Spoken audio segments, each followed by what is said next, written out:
Jack, are you frozen? Sam, are you there? Yeah, Jack, are you frozen? Sam, are you there? Yeah, Jack, are you frozen? Sam, are you there? What are we even doing here? Yo, Wi-Fi flagging, but they holding it down. How about them J-era Maz ballers running Beantown? They say these guys are ridiculous, yet probably true. Like the 23 Celtics, they got a deep crew. Pregame Papa trying to make some bank. Professor Pete repping Latvia, KP the thank. RJ's on the email, taking fools to college. Joey, Matt, Timo, Robin, let's acknowledge. What are we even doing here? We're taking the crown. Checking Sam, talking Celtics and breaking it down. Competition can't keep up, they're starting to frown. What are we even doing here? In the garden, fighting for a quiet spot. Jack's taking notes while the crowd gets hot. Irate, insightful, not a diplomat. Sam's got a long list and it's just for rats. Rat list your Wi-Fi, rat list your dog. Rat list Bronny, rat list LeBron. Rat list the traffic, rat list the song. Rat list that's getting too long. What are we even doing here? We're taking the crown. Checking Sam, talking Celtics and breaking it down. Competition can't keep up, they're starting to frown. What are we even doing here? Might think they're chill, but don't get it twisted. They're not just hustling, they're highly gifted. Still new to the scene and making their mark. It's a humble beginning, it's a hero's arc. Sam's keeping it real with the Starkey vibe, but he's all in with Jack when it's time to ride. Your ass hat in the chat, Jack says don't come back. He's got zero patience for nonsense attacks. What are we even doing here? We're taking the crown. Checking Sam, talking Celtics and breaking it down. Competition can't keep up, they're starting to frown. What are we even doing here? What are we even doing here? We're taking the crown. Jack and Sam talking Celtics and breaking it down. Competition can't keep up, they're starting to frown. What are we even doing here?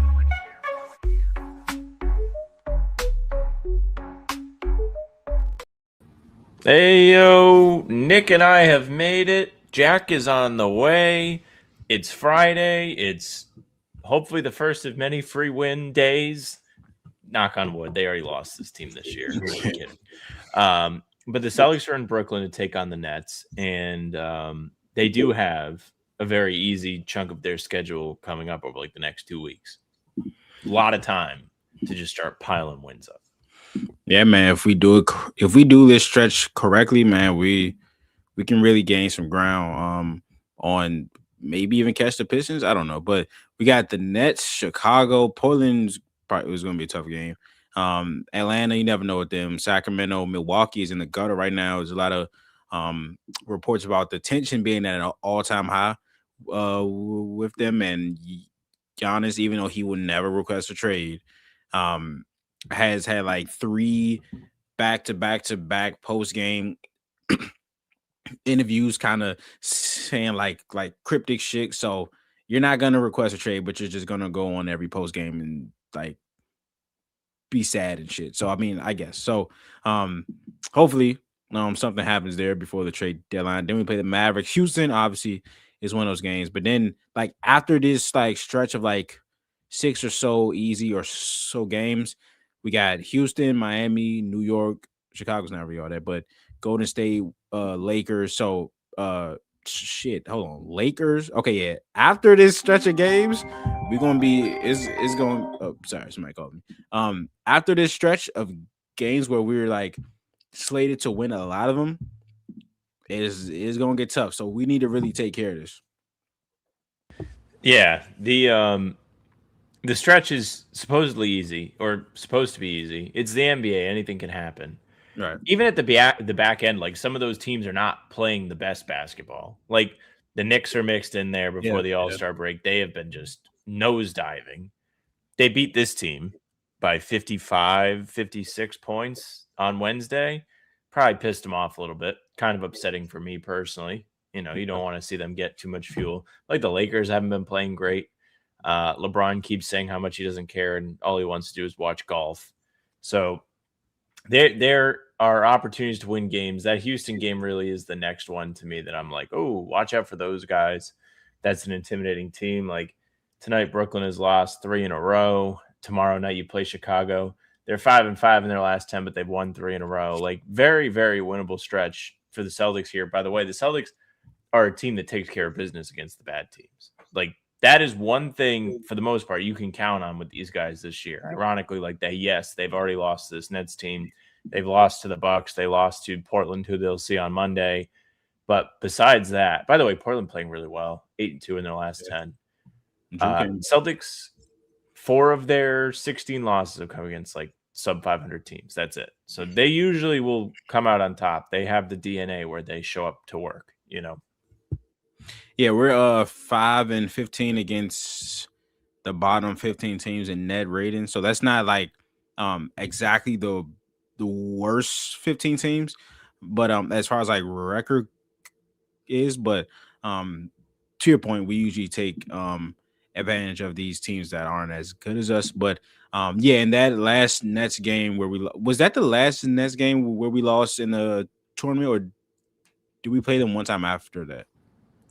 They played them after they lost in the tournament. And they took care of business, but the one that counted, they just had nothing for them. Okay, yeah, the Nets are number one, I believe, in handoffs. Like they do a lot of handoff plays. So if you remember the NBA Cup game, MPJ completely killed us. Wait, I don't think that was a Cup game, but it was okay. Yeah, the NBA Cup game where MPJ had like 35 points, but he had like 20 in the fourth. It was Claxton and MPJ just handoffs, and he was just rising up over everybody. He is 6'10". He's a great shooter. Claxton is a guy that can pass, but those handoffs, like that's their offense. Like out of the pick and roll, of course they run that, but the handoffs they run that the most in the league. So our switching might have to be a lot sharper. Well, it will definitely have to be a lot sharper to avoid that happening. But we're gonna have to put somebody with some size on him. We don't have a 6'10" guy that can fight through screens. But Garza. Okay.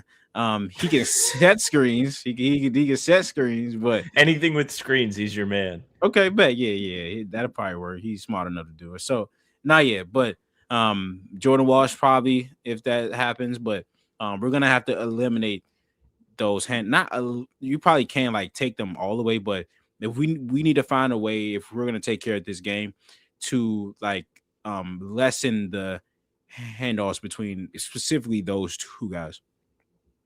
What's good, Jack? Hey. Hello. What's up, y'all? Oh my God. I can't believe how loud it is in there. I can't believe there's anybody there that's not media today, actually. It's not loud in here at all. They just pumped the bass. No, whatever person was talking when you first unmuted was just screaming. Yeah, that was the encore person. So that's basically. I'm on the edge of my seat. Question for you fellas. I can't wait. It's gonna be some fuck shit. I know it is. Well, we're waiting. While we wait. Speaking of, okay, hold on. Do you ever actually? No, I don't do that. No, I don't. Did something happen? Yeah. Why are you asking this question? It feels like an inside joke, Jack. It's not. I don't. If it is, I don't know the inside joke. If it is, you're in trouble, buddy. So you might as well stop talking. Maybe she'll elaborate. Yeah. Oh, she just texted me. Shit. How about that? You guys have to do it. Yeah. No, I never unmute by accident. Like this has to be in front of me for me to do it. I don't have the mic in front of me when I normally talk. So. Yeah, I just reach over and do it. Little button on there. Sometimes I like forget that I muted. Like you'll just see me start talking, but you don't hear me. Nick's great reminding me. I always feel like I'll be safely reminded when Nick is here. I love to hear you talk. What did you say? I love to hear you talk. So thank you. Makes one person on the show. The handoff was so deadly that I was like in shambles after. I was like, they got to start doing this. This is nasty. This is like the push of the NBA. Like that's how good it was. I was like, you got to start doing this for Simons. Like at this point in the season, Simons wasn't playing well yet. I was like, this is how you get him going. You get him the ball at an advantage. He'll start cooking. And they kind of figured something similar to that out, but it's not handoffs every time for him. But yeah, Jordy Fernandez is one of the best coaches in the NBA because they keep just end up being kind of good on accident. Like going into the season, Jack and I were doing our season predictions, right? And we were like looking at the East, ranking the East. And I was trying to make the argument that the Celtics could be in the lottery. I was like, maybe they should tank. And Jack was like, look at the Brooklyn Nets. Like, can you ever be as bad as this team? Like, who's going to be worse than them? And they are in the bottom 3. But they had a stretch this year. I think they went like 6-4 or something. Like they had a nice little run on them, bro. And they Bro, were playing defense, bro. If that's the bar for you saying the Celtics can tank, come on. Oh, they were 6-4 at one point. Watch out. No, I'm not saying no. What I'm saying is I was like thinking maybe they could tank like in the offseason. And when I would say that, you would be like, there are so many shit teams in this conference. There's no way they could tank. Like, look at the Nets. The Nets are so bad. The Nets are awful. Yet Jordy Fernandez once in a while, like, will just put together a stretch where they start winning games out of nowhere. Yeah. Every once in a while, they've still won 12 games. They're still horrendous. They're really bad. We're on the same page. It's just they do good things. It's a Jordy sometimes, and I think Jordy's great coach. Jordy's a great coach. That's what I'm saying. Ooh, that even with this team that is shite, he has stretches where he can, you know what I'm saying? But yeah, man. Wait, where's Dave at? I got big news for Dave. Where's Dave at? He's here. He says that Sharman is on FanDuel now. So well, this is probably why he's on FanDuel. Whoa. Okay. What's the injury here? Oh, Derek's not playing. Okay, cool. Derek getting the day off. Wait, so Kata's playing. Okay, cool. Yep, all right. Kata made it. Is he like Dayquil? Yeah, is this like you're playing your normal thing unless you tell us, or is he like we haven't heard anything? Okay. And Joe's probably gonna be like, I don't know. So yeah, cool. I don't even know what sickness is. I don't know. I've never been sick. I don't know what it's like. I failed middle school, so we'll see. We'll see. I failed the nurse's office. Every time I got report cards, it was an F. Ooh, Powell starting. Okay, Drake Powell. That's one of Nick's guys. Yegor, Powell, Porter, Clowney. Okay, we'll see. But yeah, Drake will probably be on Jaylen Brown. I think he's a phenomenal perimeter defender, but he's not strong enough yet to defend Jaylen at a high level. So we'll just have to see what happens with that. But Josh Minot still out. Okay, all right. Yeah, I don't know what's he got a big brace on his ankle. Oh, okay. We were watching him warm up last game, and I was like, whoa. I've never seen an ankle brace like that. Because I don't remember when he got hurt. That obviously does not mean that he's not hurt. I just don't remember that happening. It was in between. Like, it was in the stretch where he already wasn't playing. Had to have been practice or something. Okay, yeah, that's why. Like, it happened in a situation where people were being like, is he getting traded? Like, are they just scratching him because they're going to trade him? That kind of thing. Okay. I got you. So, yeah. But to the handoff point, I didn't know the actual stats. I just knew that they were number one. They run 10.5 handoffs per game. The next team is at 8.1 with the Jazz. So yeah, the Michael Porter Jr. thing, him being that tall and just can shoot over anybody, we're gonna have to look out for that. Wait, is it Yeoman or Dittman? You had it, yeah. Yeoman, Jaeger Dioman, yeah. Dioman. I didn't expect him to be this good of a shooter this early. So I don't think the Nets did either, but if they thought that he could be this good of a shooter this early, the pick makes a lot of sense because I don't even think he's tapped into as good of a playmaker as he will be, but he's shooting 39% from 3 on 6 attempts already. So if that can be somewhat real, then you add his size, he'll become stronger, better at the rim. That could be something. So I don't like this team, but I think they have a couple pieces, and especially they can trade Powell or somebody. Not Powell. What up? Yo, what's good? Loud Sam booze. looks so happy. Huh? Sam looks so happy. It's because I don't have to be around you. Oh, He said because he gets to be around you. Because he gets to be around you. That That's not what I said. That's not what he said. What'd you say? I said it's because I don't have to be around him. Oh, it's because he doesn't have to. Yeah. said go fuck WEI, the yourself. Terp company, leaving Rhode Island. Disgusting. He's mad because WEI is leaving Rhode Island. They're not leaving. They're just getting a new channel. Yeah, I'm sorry, man. He says sorry. He should be sorry. So yeah, we'll see. But the Celtics should be able to take care of business in this game if they just do what they do. I like how I started talking louder at him like he could hear me. He came on the screen. I started yelling like he was going to be able to hear me. There is a lot of Celtics fans here. Like, this might be the biggest percentage I've seen. Really? Like, it's up there. It's for sure up there. I mean, I was walking up from the media seat, and I know, like, we're sitting on the side of the Celtics bench. I don't think I saw it today. They must be used to that. Can you imagine, like, showing up every day and it's just never the people that want to see your team at home?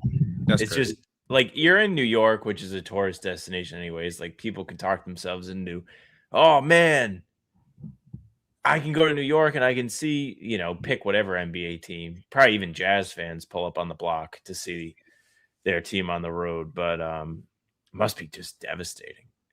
When they were good, they had the place popping during COVID, though. They had some good playoff crowds when KD was there. Weird building. Very, very weird building. That team, I think him, Harden, and Kyrie only played like 9 games together in their whole tenure. Like, that was insane. Over half of them against the Celtics. Every time they played the Celtics, they were all there. Was there. Especially that playoff series. They was there. I can't believe Tatum got a game against them with no JB, no Kimba. Like, that shit was crazy, bro. So shout out to JT, man. Hopefully he come back healthy. You know what I'm saying? We'll see. But yeah, man, we'll see. This team wait, so Derek's out, right? Okay, no Derek today. No Derek. No Josh. No Josh. All right.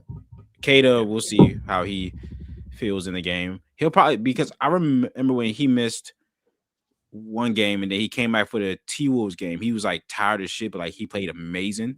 So yeah, he was tired. Like he was so tired that game. So, but I don't know how this illness, if it is going to affect him in this game. So we'll see. Are the G League guys there? They are, but only Ron and Amari are available. Max is out. Okay, yeah. So they just let Max come to the games. Yeah, he's fun. He's fun. Yeah.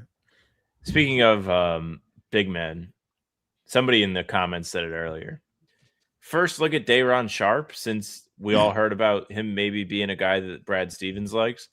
And for those wondering how Day'Ron Sharpe has played lately, wasn't great in the last 2 games for the Nets. But before that, he had a really nice stretch where he was putting up some big numbers. He had 14-6 against Chicago on the 16th, 15-9, 14-12, a block in that game too, 8-13. He's had his fingerprints over these games quite a bit lately. Even had 3 starts mixed in since the new year. Interested to see what he looks like against Boston, a team that has better bigs than we all thought, but still not a strong front court by any means. And especially with Nimi being a little sick, I'm sure he's not going to be 100% out there. Could be a nice first look audition game for Sharpe. Ironically, we all thought it was going to be the Claxton audition earlier in the season, and now we have a completely different player we're all thinking about. Well, we did hear Sham say earlier that the Celtics were in a market for a significant center or something of that line. Like, he didn't say that it was like a bench piece. Like, he said a starter type. So I think he was on Pat McAfee's show, and like he just dropped bomb after bomb. Like, he was talking about how LeBron and the Lakers was like, yeah, their time is coming to an end, and then he dropped the Giannis shit by like the tension is as high as it ever has been. So he just dropped a lot today. So him like specifically saying that the Celtics are looking for to try to make a splash. I have it. Okay, yeah, please, because I don't He want said, I could see Boston adding, they've been in the marketplace for a big time starting center. big time. They're going to be aggressive to move the needle.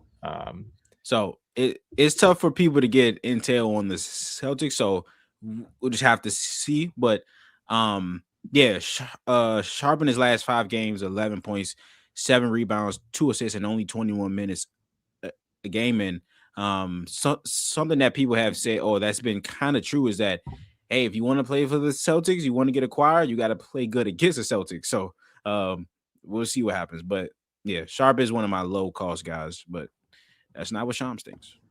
I got to watch some Zubac yesterday. Shout out to the Clippers. They continue to win games, beat the Lakers, did everyone a favor, taking rivals week seriously. Zubac would fit right in with the offensive rebounding type stuff that you see from this team, like Nemi and Garza, especially Garza off the bench. Like that's basically how he earns his minutes every game, is he's going to get you extra possessions. Yeah. Zubac, almost 4 offensive rebounds a game this season. Almost 4 last year too. Like that has been where he's made his money. If you want to like get an idea of how he would fit into this team, I know somebody in the comments today was pissed. They were like, "They're not going to get Zubac." Like, stop saying it. There's like still whispers that it's going to happen, but like I don't want to discount that. Like every time the Celtics trade for someone, we've never heard about it before. So be wary of that. Yeah. Hey, Jay, yeah, I don't know. Oh, thanks, Jay. Appreciate it. Yes. I don't know, like the big time acquisition center. There's not really that available. Like even Zubac is probably going to be off the market soon. They're winning some games, right? Like you look at all these teams towards the bottom of the standings, right? Like the Nets are one, so maybe it's just like a Claxton type, which I wouldn't hate. I think Claxton would be a pretty good player, but like Washington doesn't really have a center that jumps out. The Pacers, I don't think are going to be selling. Alex Har. The Hornets don't really have a center that stands out. The Bucks have Miles Turner, but I think he's not great. The Pacers also just don't have anyone to give you. The Pacers don't, yeah. And like the Pelicans have like He's Missy. Kings don't really like. Is it Sabonis? Like, yeah, I don't think that's like. I'm just looking at like bad teams that could trade centers. Like Kessler is hurt this year. Anthony Davis. Yeah. I mean, Jaren's not really a center. Jaren Jackson Jr. Although something. I don't know. It's just hard to pick out and see like, okay, yeah, that's actually makes a lot of sense as a target. Is it Bam? Did Heat sell Bam? Hey man, listen. How much money is Bam on now? Bam's making a lot of bread, but let me see. But like you talk about Infinity Stones as far as defense, bro. It's a lot of bread. 37, 49-8, 53-7, 57. It jumps 12 million. What the? Yeah. Like, bro, if it was still like 37, 38, 39, I'm all over that. That's the range. That's like the cap I would put on like trading for somebody, because you just untangled this mess. Like that. Yeah, it's hard. But like Bam is different. Like the biggest problem is that people say he's not aggressive enough. They appreciate you. Like he's supposed to be this guy that averages 22 points consistently, right? And I compare it to like when the Celtics got Drew, right? The fans of Milwaukee were like, "Oh, he's inefficient. He doesn't score." Well, that's because he was supposed to be your second option. He comes here now. He's the 4th or 5th option. Now, what he does great, we intensify, and we don't ask him to shoot 20 shots, right? Like if Bam made just a little bit less money, bro, like you talk about fucking defense, bro. Like him on this team would be insane, but.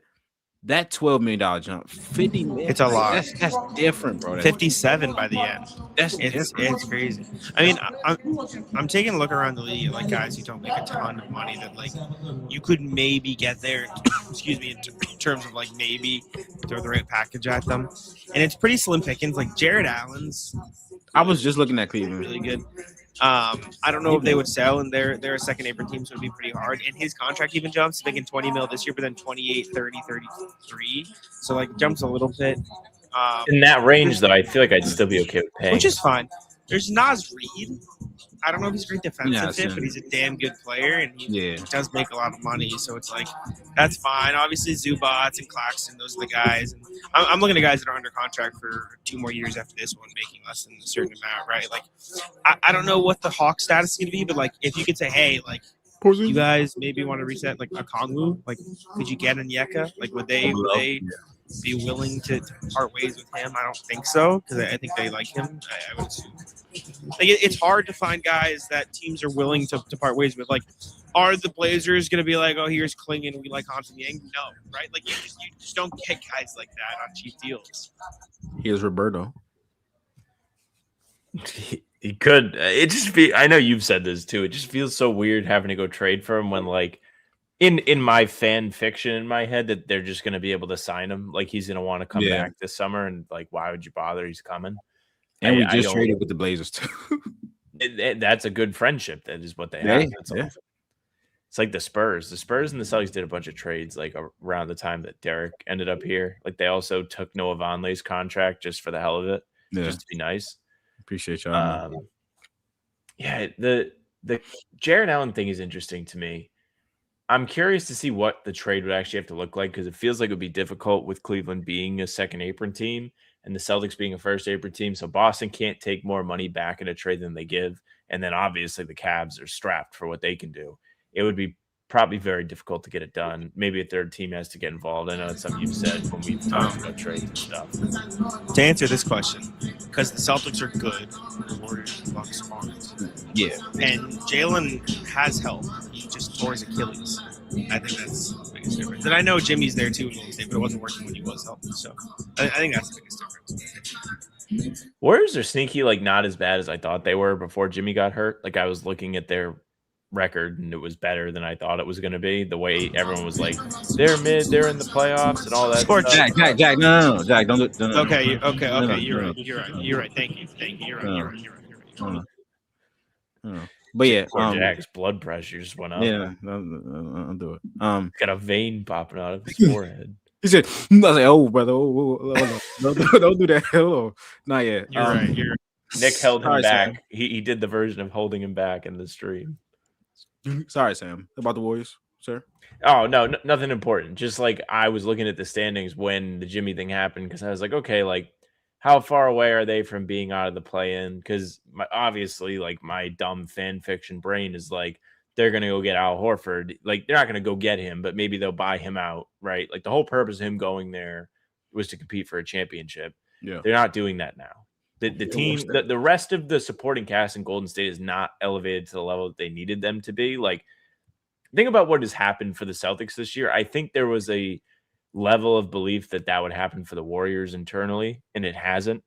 So that's part of the reason why you have Steph Curry, you have Jimmy before he gets hurt, and you're still not winning that high of a rate of your games. So, yeah, I just had to take a look on Horford, see what he was doing. And then the Kuminga shit, like, bro. I'm sick and tired of this Kuminga stuff. That shit should have been over, bro. That shit should have been over. Like Dunleavy's hilarious, just being like, I can't trade this guy. Nobody really wants him that bad. That was funny as shit. That was funny. He's like, well, in terms of the demand, there has to be a demand. I was like, oh, okay. But you also just said that nobody wants to trade for him. So cool, Mr. GM. But it's just, I don't know. It's weird. But now that Jimmy's hurt, like he kind of has to play now. So maybe it's enough time before and I think there are 2 or 3 teams that would like him and that have called. But for what, like, as you said, Jack, they're in just such a dire situation where what they're getting offered is not what they need. And they need significant help, because Curry's getting older. Curry doesn't deserve to be on a team that's like fighting for the play-in and shit. Now Jimmy gets hurt. It's like you need even more now. So it's just tough. But hopefully we only got 1 trade so far, bro. Like I need this shit to pick up. You know why? Why is that? Giannis. Yeah, they say everybody's trying to wait on Giannis, but we'll see. I don't like, bro. I hope most of these teams don't think they have a chance at him. So that's why, like, I don't know, but we'll see. We have to try. To be honest with you, I love watching the Knicks like implode. But the fact that it's happening is like, man, now they can really talk themselves into like going all in for him, right? Instead of like going into the season, it's like if Giannis comes available, like everybody's always like he's gonna end up on the Knicks. But heading into the year, it's like it's their conference to lose pretty much. Like they got all these guys, they added depth this summer, and now under Mike Brown, it's kind of coming apart at the seams. There was the report that came out today that I think it was from Ian Begley that was like, these guys don't really buy into their roles and stuff. It's kind of funny. I mean, the Celtics never had that problem. Whether it's the personnel, it's the coaching staff, whatever it is, everybody that was on the Celtics teams over the last 2 years understood what the requirement was. They came to work every day. They did their job, and they did it with a smile on their face. Everybody got along well. It's just crazy that the Knicks went out and they won the NBA Cup and said they weren't going to hang a banner because they want a championship banner. And now when it's time to put their money where their mouth is and actually like just do the smaller role player things, they don't want to do it. It's a real shame, actually. Yeah, we'll see, man. We'll see. And that's the thing. Is that? I'm just thinking of the trade deadline. How things are pan out. Like I'm anxious for it to start. Very. Very. You feel like you're riding up on the roller coaster. You're going up the like it's click, click, click, click, click, click, click, click, click, and I hope so. Happening.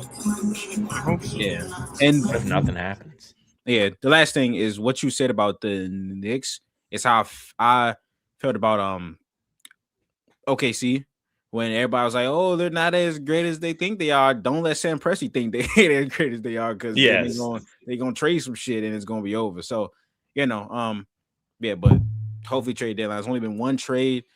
Teams do get desperate, urgency kicks in. So hopefully the week of the deadline or now things could pick up. But we've never had less than in the last 2 years, I think it's been 27 trades and 24 trades before the trade deadline. So I hope we get somewhere near that, man. I was thinking about Rivals Week this week because it's Rivals Week, which everyone knows. And of course, there was the Hornets Cavs matchup, which was the crown jewel of all of them. Everyone couldn't wait to see that game. I think the NBA should handle Rivals Week the same way they kind of handle the NBA Cup break, where it's like it's not the same way, but the same way in the sense that they fill it in later. You should wait to see how the season goes. Wait to see if there's any beef between teams. Like, set it up, make it a fucking wrestling match where every game has the little package before the game that tells you why they don't like each other. Give me something to care about if you're gonna do you can't do it mid-season though. Like, it's already so impossible to make the schedule work for every day. Like, yes, but they do it for the cup. Yeah, and that's already a fucking mess. You got teams playing each other 7 times. Like, I got the answer in a sec though. So okay, we can wrap it up. That was my one thought. I was just sitting on today. I was like, that'd be a good idea. Nick, anything you're working on you want to plug? I saw you put out the Peyton Watson stuff today. So balling out.